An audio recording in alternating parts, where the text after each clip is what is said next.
So the session that we are having now with our esteemed panel is on ESG excellence in the Indian corporate landscape.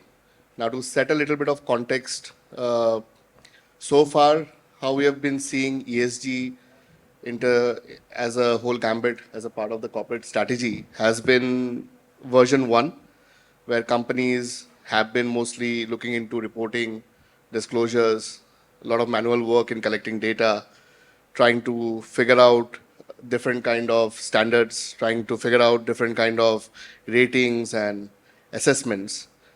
The world is shaping towards the ESG 2.0, and that's more because of the regulation that's been driven a lot from the EU side with their taxonomies and their regulations that they have been putting in, which of course then gradually flows into different markets as a whole. And the ESG 2.0 is a step ahead. It looks more into how companies are now looking into KPIs, how they are ingraining the principles into their business practices. The use of AI now more and more into facilitating data collection and improving the reporting part.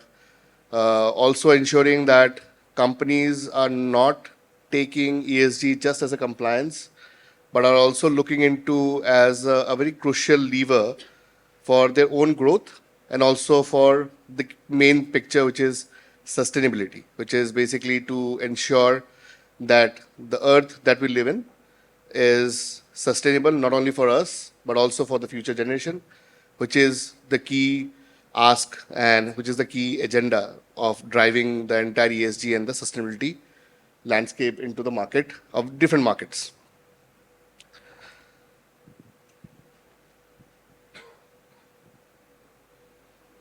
So in India, if you see in the context of ESG, so far the larger corporates have been looking into a lot into sustainability reporting. Now we also see BRSR coming in, which is also made a push towards more reporting and disclosures, coming up with a good number of matrices that they have to publish on a yearly basis. We do see a lot of focus also into carbon footprinting, focusing on their scope 1 and 2 emissions largely.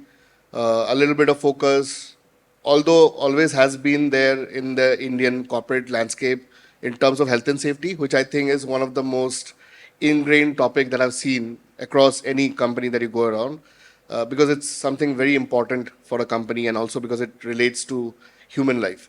So health and safety has always been ingrained into their ethos and also how they run their business. The same has not been the case of a lot of other ESG topics as we go around. And the whole idea of this session is to look into possible answers on how companies can start embracing it more. And also, I think our esteemed panel would also share their experiences in terms of how they have been doing it and what they see the future looks like.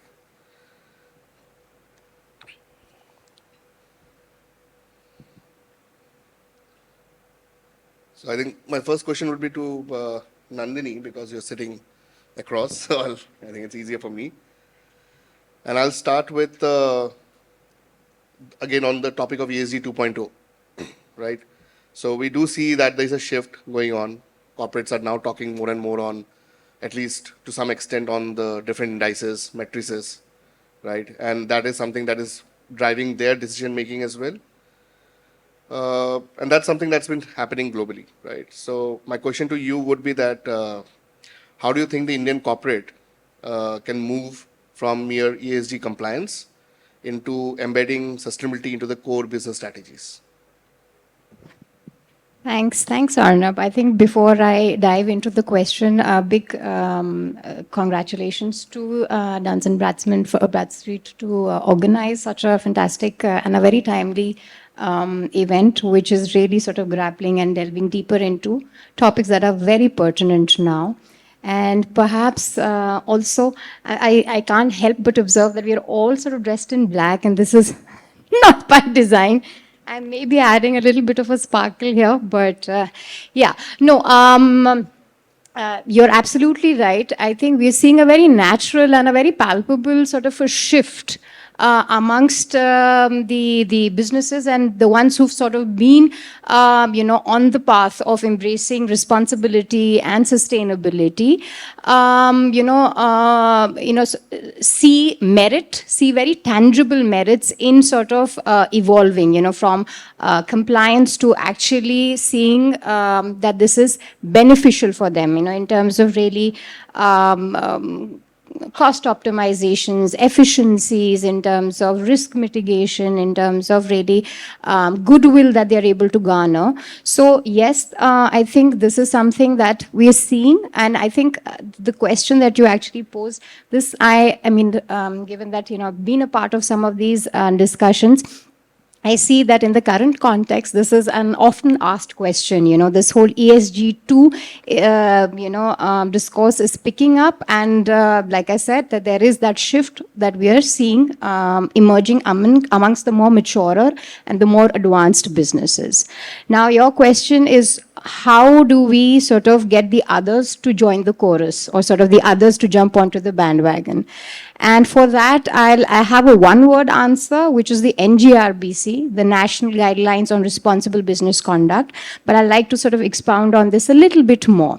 So one is that we actually have a very beautifully and a very well articulated document. It's called, like I said, the NGRBC, the National Guidelines on Responsible Business Conduct, which basically embodies in spirit and in letter what it means to be responsible, what it means to be sustainable. This is a homegrown document which has been developed through a very intensive consultative process, and this has sort of evolved over a decade.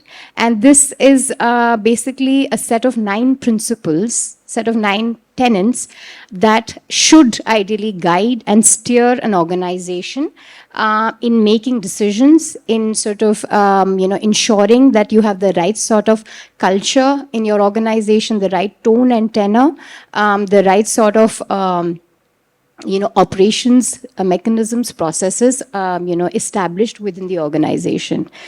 But if I were to probably, to sort of break it down further, and to simplify this a little bit further, how are we looking at, helping businesses of all shapes and sizes to, again, embrace a responsibility and sustainability? I would say there are 2 fundamental shifts that I would recommend or suggest. And these are, number 1 is to have a value chain approach.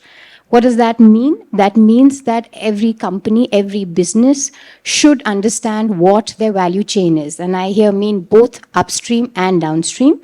So you need to understand what your value chain is, who are the value chain actors, and therein sort of know what kind of impact you will have on each of these value chain actors. So that is, of course, fundamental. So for example, you need to, I'm taking a scenario here. Let's say if you have to make a decision regarding something, the idea would be that when you have mapped out your value chain, you understand how you're impacting the value chain actors, and if that is in the benefit or in the good of these value chain actors.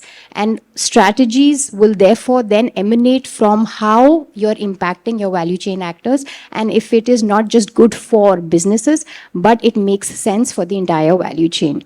That is one fundamental shift. And then the other one is really stakeholder consultations. So again, at the heart of sustainability and at the heart, the very core of embracing ESG 2.0 or responsible business behavior is really sort of placing importance of placing the stakeholders at the center.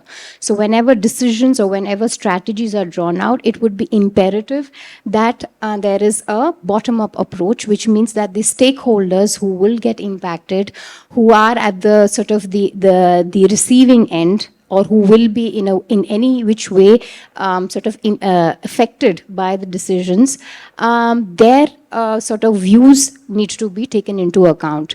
So the two, the value chain approach and the stakeholder consultation sort of speak to each other, and these are the two sort of approaches or two fundamental shifts, in terms of lens that a business needs to, employ or apply to ensure that the strategies that are getting then sort of designed are in line with the ethos, with the very sort of fundamentals of sustainability and responsible business. And I'd like to end with that. Thank you. Thank you, Nandini. I'll come back to you. There's another question which will follow up, but I think I'll move now the discussion slightly towards a very pertaining topic, topics such as climate change. And the reason being that I think yesterday also there was a news saying that we have clouds over Delhi, but we are not getting the rains. Something which is very, very not strange, because we all knew that this is what's going to happen. And this is now reality, and we can see it more and more. Just a week back, I was in Bangalore. I could see a lot of rains with the clouds, but here it seems to be stuck somewhere. I don't know how. It's very sultry.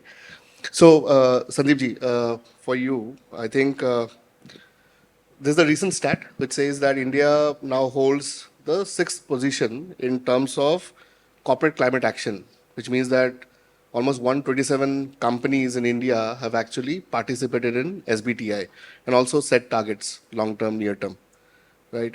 But we also know that India is one of the highly emitting countries in absolute terms. Of course, in per capita, we are far below than most of the economies.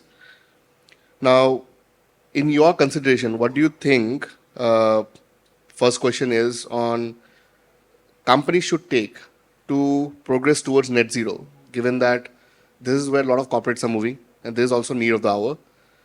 And secondly, do you believe that there are enough technologies globally present which can help the companies decarbonize in a faster way, or maybe in a stable way, but in a short term? Thank you, Arnab. And good morning, everyone. It's really honor, privilege to be here. And thank you, organizers, for giving this opportunity. Just to point out, Nandini's, that all are wearing black. I would say that by heart we are green.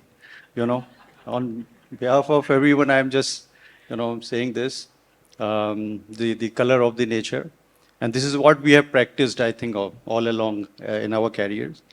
So, on this particular question on the climate change strategies and the net zero and SBTI and so on, I think today's context, no strategy would be without a carbon or the climate strategy on the ESG side, if we talk about. And that is why I think it's very pertinent to note that what everyone is doing their bit. And that is why I want to share a few things. Why it is necessary? Yes, what you said is correct, that the weather or the entire climate has become so unpredictable. It's a different kind of a cloud computing, so to say. As you have been saying, the clouds are coming but not raining. And every day or every year we hear about that they are, especially in Delhi, they are going to send some aircraft, and which will then cause some rains there, right? When it will materialize, we don't know. But the major point is that, yes, that is very, very unpredictable. Whenever we have the IMD's forecast, I mean, there will be a monsoon has come. We'll see that certainly no rains are there for a few days, and that may be rains. So this particular thing that how to, making our proof from the kind of the unpredictability or the risks, climate change risk, and that is why when we talk about so many reporting, the TCFD reporting or the climate change reporting, both from the transition side as well as for from the physical kind of risks which are there and mitigation plans become so important. And now I just would like to share our own experience going forward for this journey for net zero. That what we thought that let us have the smaller milestones for short term, medium term, and then for going for the long term like net zero. because that becomes a kind of a long journey, somewhere to be achieved in 2050, 2060. So we have come out with our decarbonization plan this year, which is giving the pathway that how we will be doing the reductions. And I would say that when we have been adding, by the way, we are a chemical company which is having operations in 9 countries and very diverse into petrochemicals, fertilizers, textiles, and so on.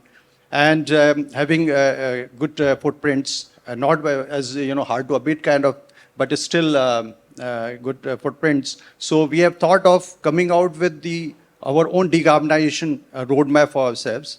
And incidentally, in none of these jurisdictions we are operating that there was any obligation that going for carbon price or any taxes there, right? They are there. But voluntarily then we have come out with all the levers which are there in all these countries, whether it is with the carbon efficiency or in the waste to heat recovery or going for solar and other projects.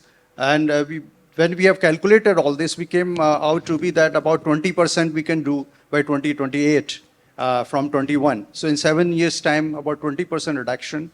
And for which, when we have done the calculation for the capex, is about $130 million. And the reduction would be about 20% from our 21 levels. But what was remarkable, and this again I'm saying, when you ask this question about going forward, that within 10 years' time, we would be cutting down our absolute emissions by 50%, right? And that is remarkable, where of course the capex and all will again skyrocket. And this is also having a bearing on to your second question on the technologies, because those also to become affordable, and looking forward for 50%, when we started working, that the carbon, capture and sequestration, CCUS kind of technology becomes must. And we have started the pilot studies, at least in 2 countries, that is Georgia and Nigeria. And so that will give us a lot of benefit from the carbon savings point of view. And that is why that will help us to reach there. But some of the other measures, I would like to just flag 2 or 3 of them. One is that we are, doing away with all our coal-based power plant in Indonesia and then going to the grid power. That itself will be giving something like 200,000 tons of the CO2, savings every year. And some of the other things like the waste to heat recovery, waste heat recovery rather, giving very substantial benefits into, again, in thousands of tons every year. So the technology affordability for going for green ammonia and all that may be still far cry, because maybe a transition from going from now to the blue ammonia and then maybe leapfrogging to green ammonia. So those transitions will keep on coming. And that is why I would suggest that maybe there is a short-term, medium-term plan rather than just to keep one very long-term plan. And one more point I want to add here, that this particular plan has been made as per scope 1 and 2 only. We are still not ventured to scope 3 because that itself, this is a big chapter to open and some far more challenging at times. So that we are in the process of accounting, scope 3. And far more, again, I would say, the difficult part is just like you have a scope 1 and a scope 2 mitigation plan, what about the scope 3 mitigation plan? Because herein that comes the entire value chain to be involved in terms of doing certain things through them. So these are some of the things I want to share. Thank you. Thank you. Thank you. I'll move over to Mr. Rajkiran. So for you, now we already talked about how the BRSR is changing the landscape, at least for the listed companies. Carbon emissions are being a very important issue, and how we should plan, not only just long term, we should also keep near and short term, keep an eye on the technologies and how it's changing globally. So my question would be more in terms of, given that your company is pioneer in doing a lot of the work in this space, what have been your key drivers to adopt the ESG into your practices? Sure. Thank you. Thanks once again for this opportunity. We represent the transport and logistics industry. So I'll talk with that perspective and taking on cue from where we were speaking on scope 3. So we primarily are scope 3 for the manufacturing and even trading company. And that we know currently it is not being calculated accurately, that is going to the ground. Primarily people use the spend and calculate scope 3. So let us see what the industry is doing and what are its challenges. So most important part is the trucking part, and people are going for alternate fuels.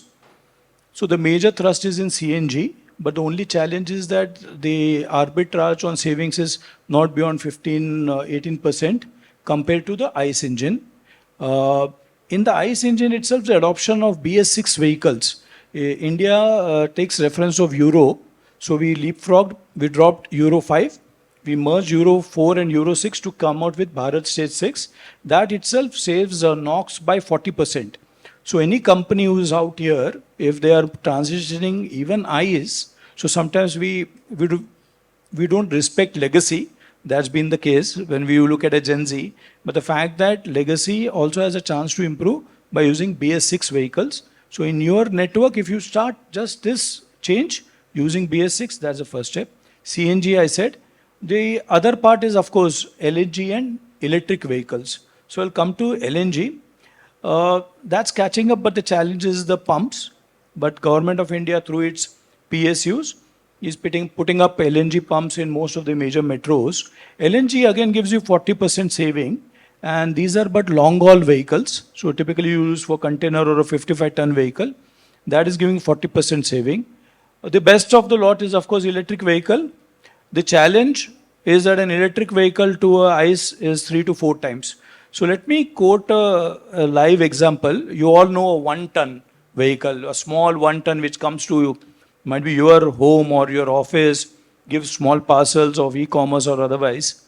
That normally, depending on the large OEM, it's around 4.5 lakh rupees for a diesel engine, or a 5 lakh rupees depending on which state you buy. When you look at buying that as an electric vehicle, 1 ton, it is around 11 lakh rupees. The payload of 1 ton normally will give you at least 900 kilos you can carry given the volume weight ratio. But in electric, you will go up to 600 kilos. So that's the first hit you take as a service provider or a person buying the freight. Second, so that 11 lakhs to 4.5 lakhs itself, you know the math. But government has stepped in. You get a FAME subsidy. That was still FAME 2, now FAME 3 has come. So FAME 2 gives you a lakh of rupees. Then states have their own initiative to give you for an electric vehicle subsidy another 1 lakh, and then you get some discounts on other aspects. So still you are looking at 8.5 to 9 lakh rupees on the road vehicle cost versus a 4.5 lakh rupees. So a delta of 2 times.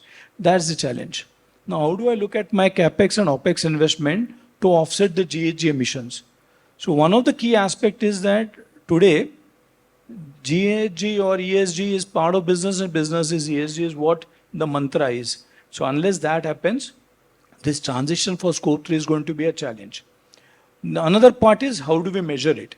So here we as a company, and that's one of the questions what Arnab was asking, we have created a lab with Indian Institute of Management, Bangalore.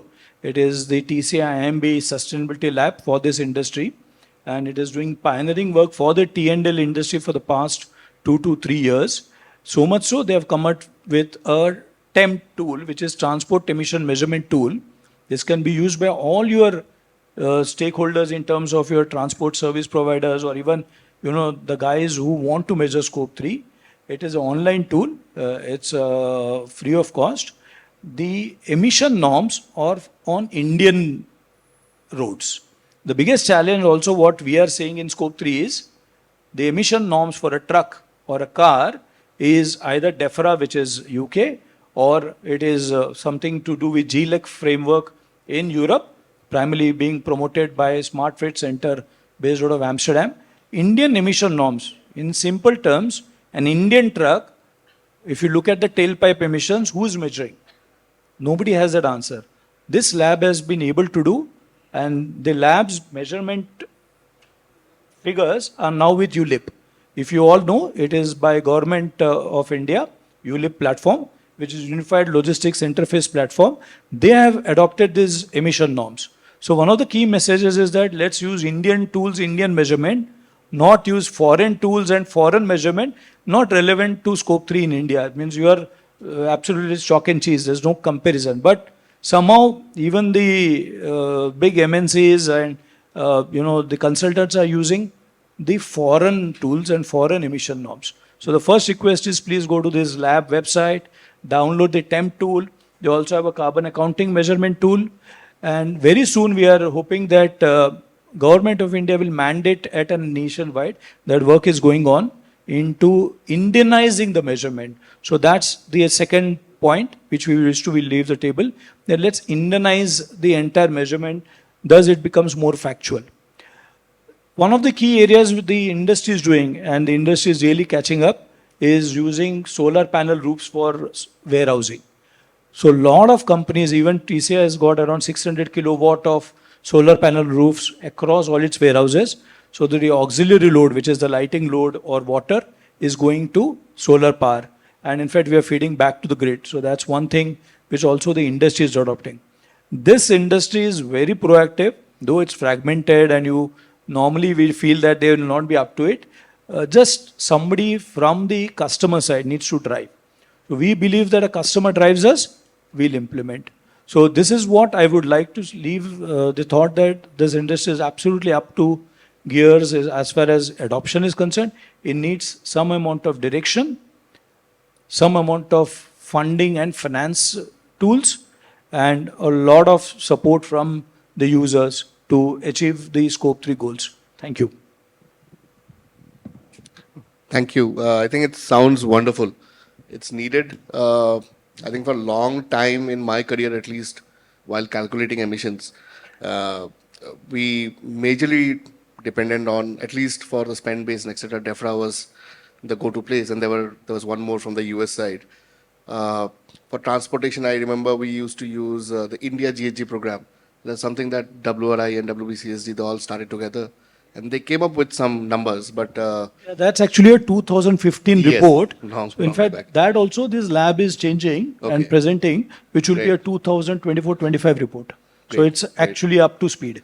No, that's good actually, because we also needed the updated emission factors.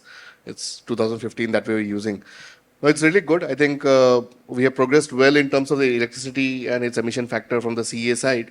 It's needed that we also have good emission factors to calculate more accurately, and also in terms of the Indian condition, not dependent on the global averages, because most often they tend to be highly overrated given our context and our condition. To Saurabh, for you, the last question. In fact, I think it's a carry-on from Mr. Rajkiran in terms of the scope 3 part, right? So, as a recent survey, at least from BSR 24, it showed that almost like 83% of the top list companies have reported on the scope 1 and 2.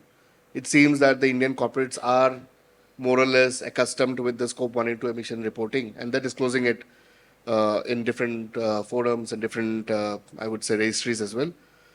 Now, there's a lot of focus on scope 3, given that that's where the majority of the emissions are coming from, right? And that's where now the focus is coming both globally as well as locally.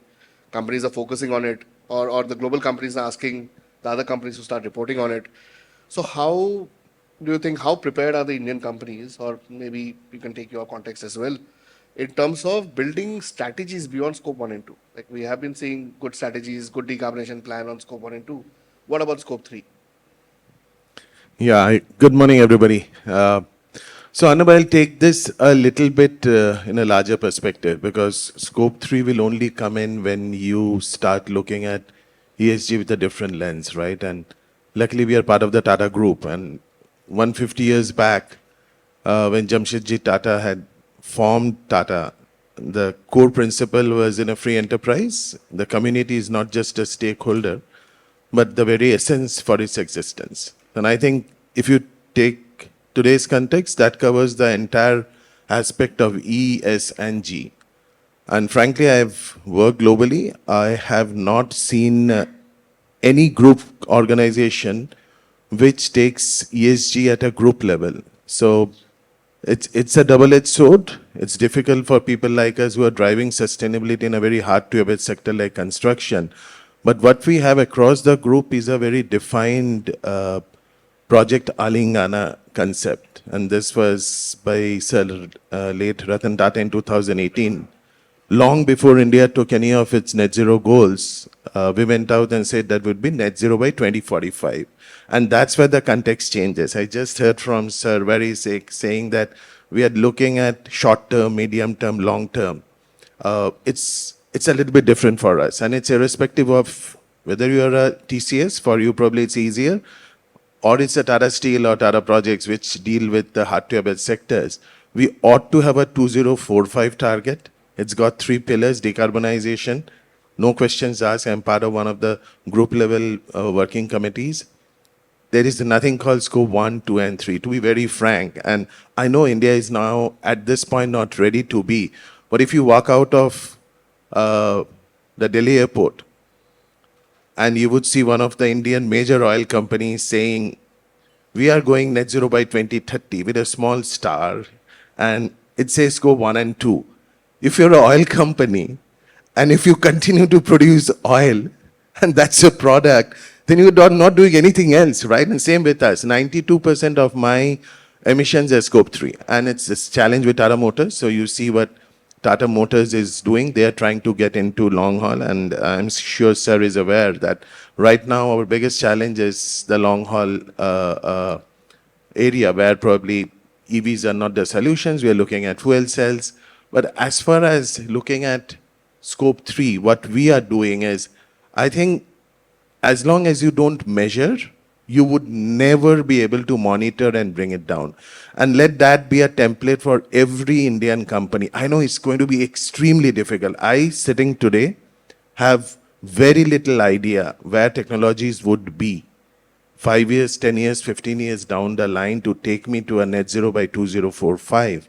But if I don't start planning it today, if I don't develop a roadmap, and I'm just looking at a 15% reduction till 2030, I would never achieve it. And having worked globally, that's the way Shells and Chevrons of the world are looking at it, right? They are not saying a star, this is scope 1 and 2. So what we have done is we have done a very strong inventorization. At least let's understand what this elephant is. Yes, there will be levers which will develop over time. The cost of abatement curves would show that you will go out of business. But how many of us knows that of the 17 categories what are material, which is my biggest challenge? So for me today, so one of the initiatives, and I don't want to take a lot of time here, is we are lucky, right? I mean, we are not in cement, but we are big time in steel. We are big time in the EV space. So for me, 92% is scope 3. A large part of it is cement and steel. On the cement side, I'm working with certain cement companies, but that to me is going to be the last industry that will get to net zero, because I don't think we will come out with a solution where you are making cement of anything other than calcium carbonate, and you would reduce CO2. But green steel, we have started working with Tata Steel. Now, where's the market? If you go and want to build something with low carbon steel, everybody will say it's expensive, right? We'll wait.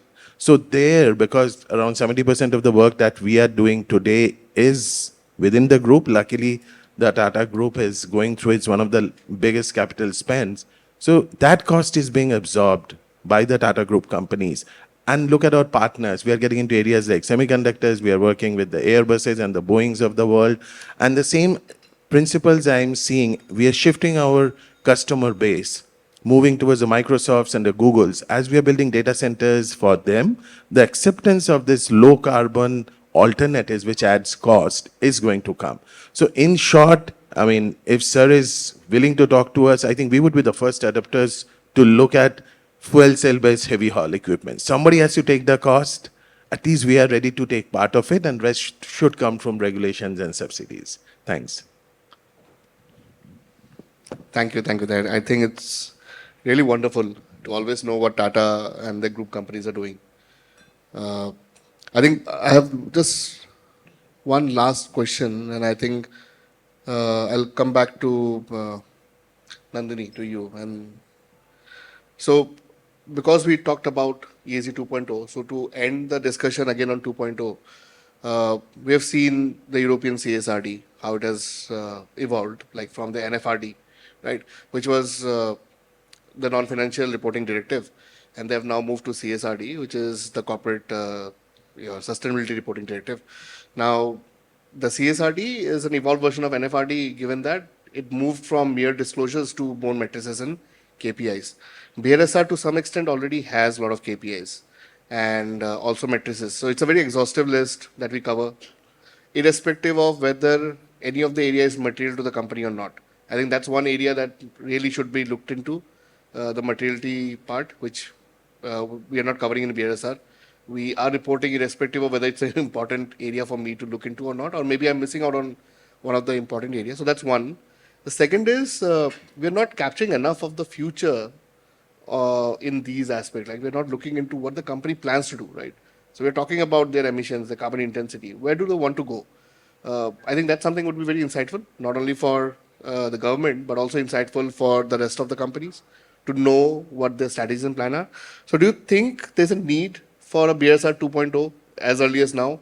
Because we just started and companies are just capturing and how to do it. Do you think it's needed so that we can get more better reporting as well as more action on ground? Sure. Before I take on that question, I was actually quite happy to, hear Sourabh talk about, a more holistic approach, which is really looking at the S and the G, which tends to get neglected. I think a lot of the times the E monopolizes the environment and the climate tends to monopolize a lot of these discussions. And I quite liked that, the Tatas, of course, have always been the front runners, have a very holistic approach. Because, when we're talking about climate and scope 1, scope 2, scope 3, we tend to forget that, one also needs to talk about just transition. One needs to also factor in, the human capital part of it. And, this is my core area, social sustainability. So every time there are discussions around, climate and environment, my heart bleeds on the S and the G part of it, or the lack of it. But again, on the BRSR, in short, yes, there is the need to, of course, keep upgrading these frameworks. And I'm very happy to report that there is already that thinking that is underway. So we have something called the BRSR core, which, talks about, the KPIs, which are, fairly quantifiable. And this is, of course, in a staggered manner, going to keep increasing in scope in terms of the number of companies that fall into its ambit. So, it starts with 150, then keeps progressing.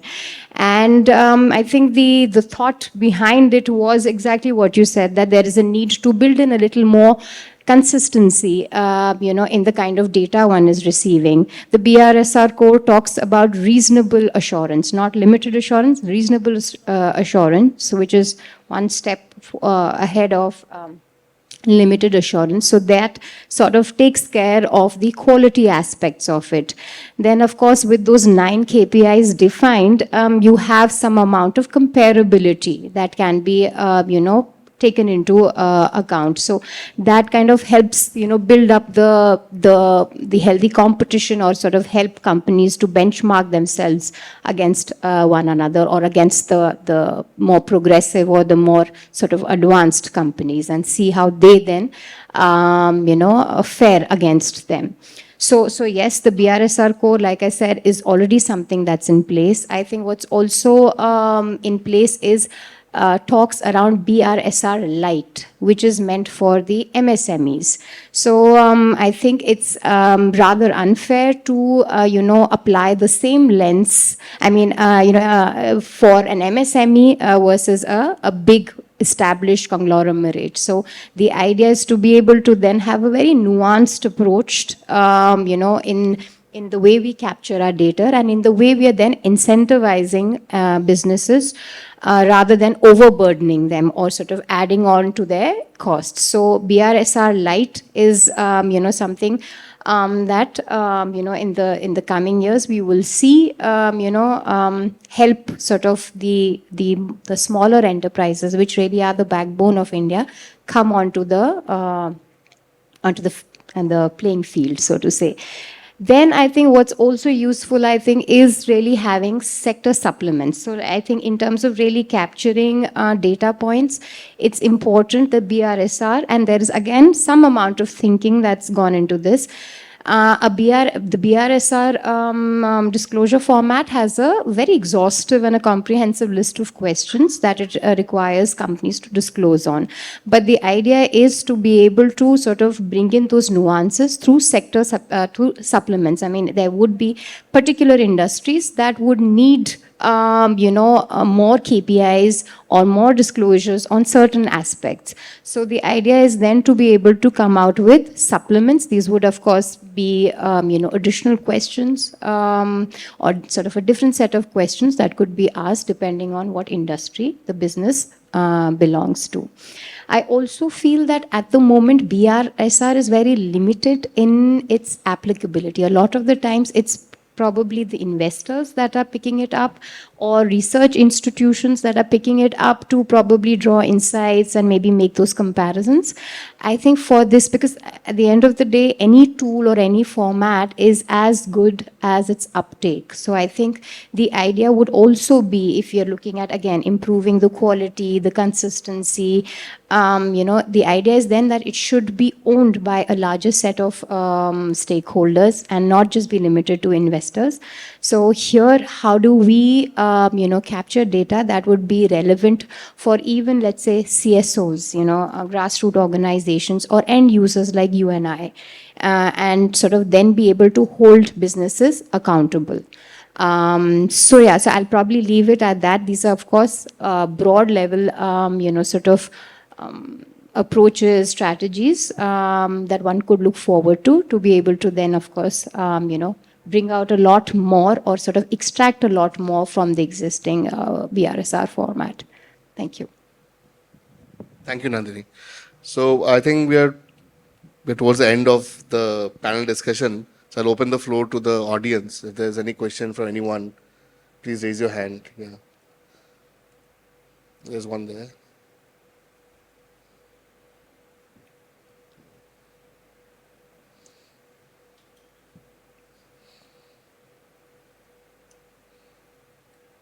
You can mention the person to whom you're directing the question, or if it's open for everyone. Hi, my name is Gagan Munjal. My question is to the whole panel. Actually, it's not a question, okay? I'm going to share my thoughts, and I would like to, know your views, okay? So often, we are so overwhelmed with the larger picture, okay, bigger picture, and we tend to, ignore the smaller things. For example, right? We are talking about, environmental changes, carbon footprints, carbon emission, all right? So we have, big windows here, right? And see the lights that are on in this room. It's a bright sunny day, right? I'm sure if we, roll up the curtains, there'll be enough light, we'll be able to see each other. But still, we are using the lights, right? So how can, as they say, charity begins at home. How can we make sure that, these small things we implement in our offices, so that, we can contribute to save the environment to some extent. I know the contribution may be minimal by such small things, but they will make some contribution. Yeah. I just love this thought that you said. And, we in Tata's, and sorry, I'm bringing back Tata's in every discussion I'm making. We have a Tata Sustainability Month. So this month was the Tata Sustainability Month. With that unfortunate incident, it's now on hold. So for the last few years, it's been big topics, exactly like you were saying, right? Specifically on plastic recycle, etc. And I think for the last year onwards, and this year's theme was also very similar, what we are calling is a smart life, right? which says we always expect the corporations to do, the governments to do. A smart life is the small things that you are taking. I think there can be nothing more powerful if, as individuals, we start measuring our own carbon footprints. And I can tell you one thing. You can go to LinkedIn and see, I have made it a point, I am Delhi based. I do not attend any conference that's not in Delhi unless I'm in that city for some times. Because the moment I have a carbon calculator and I've been doing it for some times, you are flying, you will see your entire carbon footprint changes. So I absolutely like your thought. And you see there are pathayas where there are no plastic bottles in your rooms and all. Absolutely, we can just open up this and we can actually do it right now. We'll probably need lot less of it. There are so many small stuff like, carpooling, water. I mean, we keep talking only of our carbon footprints. So use of buckets. So I've been doing it. So for the last 1 year, I took a pledge. And in this, we are actually saying that, you keep on the pledge and after a year, you say whether you have not. So I'm doing a very basic thing. Going back to how we used to take a bath when I was 100 years back, much younger. I'm using buckets. We have all those fancy shower materials, but use a bucket. 1.5 bucket is good for anybody, right? And take two showers a day.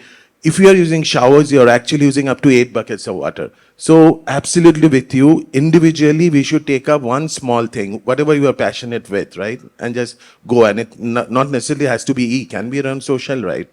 Thanks. Yeah, I love that thought. A very pertinent question. Thanks, Arab. And I think, we all should have one mantra, RRR. I'm not talking about the South Indian movie, but, it is reduce, reuse, and recycle. So that's a mantra that I follow personally. Yeah. Thank you. Refuse. RRR. Thank you. Thanks for the question. Anyone else? Yeah.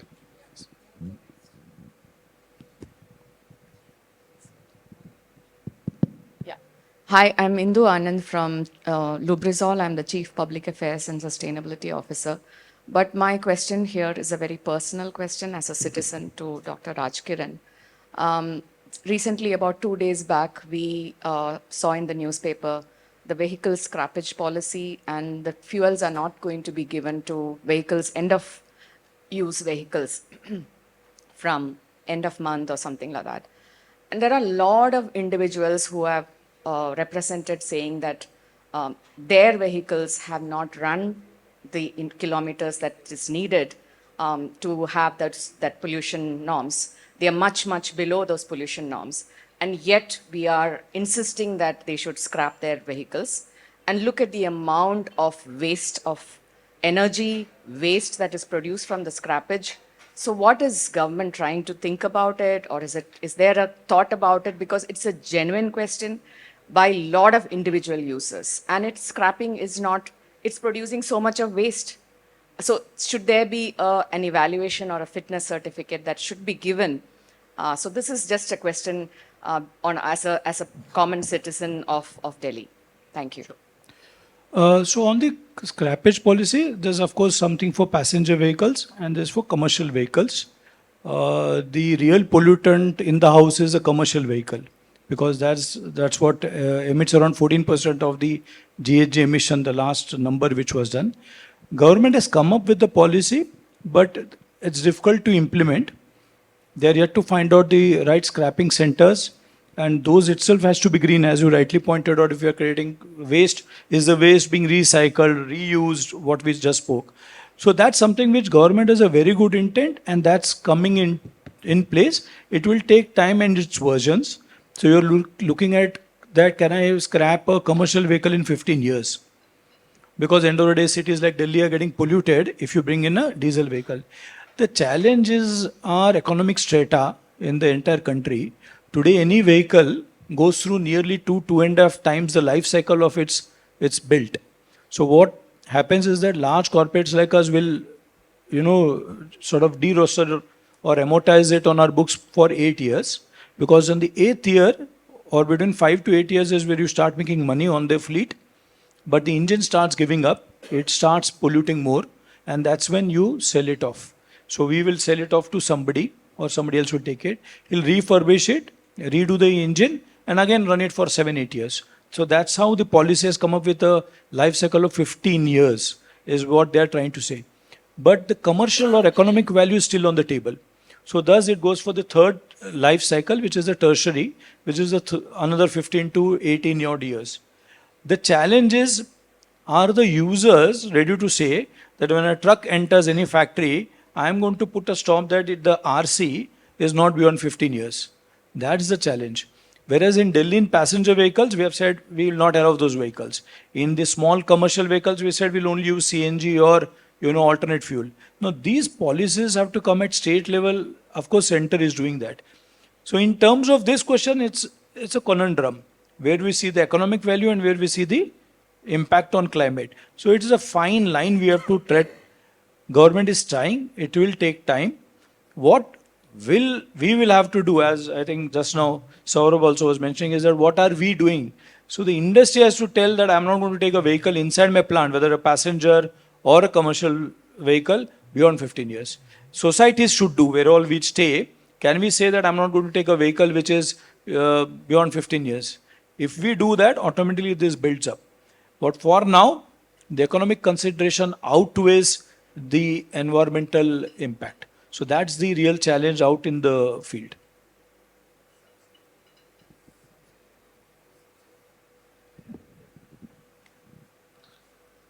Do we have room for one last question? Yes. So my question is to Nandini. So this is about the, like you said, about the BRSR light for the MSME vendors. So today vendors, they are part of business for many organizations. They are dealing with many companies, and every company has own assessment criteria. And this coming up with one more BRSR light. So how the value chain partner will cope up with this situation? Yeah, thanks for that question. So BRSR right now is limited in its scope. So it is for now for the top 1,000 market listed companies. So it does not include everybody. The idea is to slowly introduce BRSR, which is really the mother document, of course, is the NGRBC that I referred to, the National Voluntary Guidelines on Responsible Business Conduct. That's really the base for the BRSR. The 9 principles. Based on these 9 principles, the BRSR has been sort of formulated. And now the idea is to slowly bring in more and more businesses into its scope. Of course, the idea is to increase the scope of BRSR also, but there is that need that was felt that it will be important for the MSMEs to have a more sort of a different approach, which is why the BRSR light was as a concept was introduced. The base document, the mother document, NGRBC remains the same. So it's not a completely new framework or an entirely new set of guidelines that you're seeing. The reference document is the same. Everything emanates from there.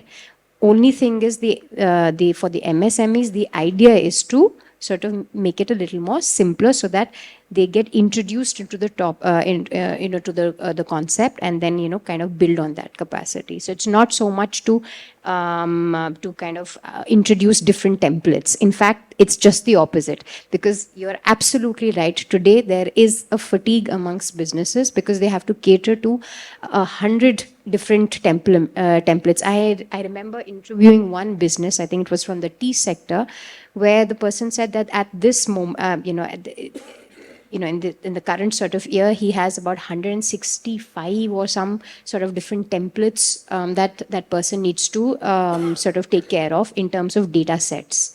So the idea is to make those kind of templates redundant and have a framework like a BRSR that sort of is India's framework on sustainability or on responsible business conduct, and that should be good enough for everybody, including the global north. Very quickly, actually, want to add one point that for BRSR, though it is, looked to be for 1,000, ultimately for the OEMs where they have to report. But if you see the fine print that we have to rope in 75% of our suppliers also, right? So 75% of the suppliers by the value. So almost like, and every organization would have a very long list of the suppliers whom they have been, having the business with. And this is both from the upstream as well as from downstream side. So in a way, there are so many MSMEs, they are there. They are also roped in somewhere. Though in a more liberal and more simplified way, where there's the core, which is they are having only 7 or 8 parameters as compared to the entire BRSR framework. So somewhere they are also there as a part of it and slowly nudging them and all that and bring it. We are not going into the aspects of whether it's good or bad or all. But the only thing is that there are so many, they are already there as a part of it, involved it, as a part of this framework, right? Yeah. Absolutely. Thank you, everyone. I think to sum up the session, I would say one thing that was understood is unless we start measuring, we are not able to manage what we are actually emitting. So we have to start measuring. So scope 1 and 2 we have been doing successfully. Let's start looking into scope 3. Partnerships is what is needed. So I think we already saw a glimpse of partnership that can happen, which can help reduce scope 3 emission. Value chain approach, a very critical part. BRSR has already started that. So companies, majorly the larger ones, anyways, are obliged to start evaluating the vendors, get data from the vendors or the suppliers. So that's already in progress. And also the point of the ever evolving BRSR could be something in future, which would be useful for the businesses, as because we are not only restricted to our own country, but there are companies who are also working globally for the need of that as well, and for expansion of our own country. I think it's a need that we do match how the world is actually looking into ESG. So thank you everyone for being such a great audience. Thank you. Thank you.